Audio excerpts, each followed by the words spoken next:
ওয়ালাইকুম আসসালাম চাচা। ওয়ালাইকুম আসসালাম। হ্যাঁ, তুমি কেমন আছো?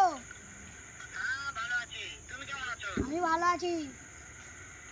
হ্যাঁ, ভালো আছো না? আচ্ছা, তুমি কার সঙ্গে আছো? আমি এই তো ঈশানের সাথে আছি। ওই মাদার চোরের সঙ্গে। হেই, গুড মর্নিং ওই বেটা। মাদার চোর তো এত হারামজাদা। ওই শুয়োরের বাচ্চা, ওদের লটির বাচ্চা। তুই লটির বাচ্চা। যদি বেটা মাইকেল হেই, লিখা, এতই মাইকেল লিখা। আমি তো মাইকেল আছে। এই আমি কি ছেলে? আমি সামনে পাইলে একটা এমন একটা চটকানে মারবো, শালা মাদার চোর।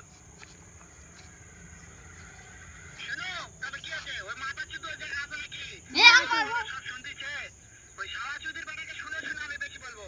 শুয়োরের বাচ্চা, শুয়োরের বাচ্চাকে আমি একটা এমন একটা চটকানে মারবো, এই শালা গুড শুয়োরের বাচ্চা। তোমার আমি কি করেছি কাকা? ও তোমাকে মারবে বলছে। তাই নাকি? ওই শুয়োরের বাচ্চা আমাকে মারতে চায়? শুয়োরের বাচ্চাকে একটা আমি দেখা সাক্ষাৎ হলে পারে শুয়োরের বাচ্চাকে আমি এমন চটকানে মারবো, মাদার চোদ। হেই মাদার চোদ।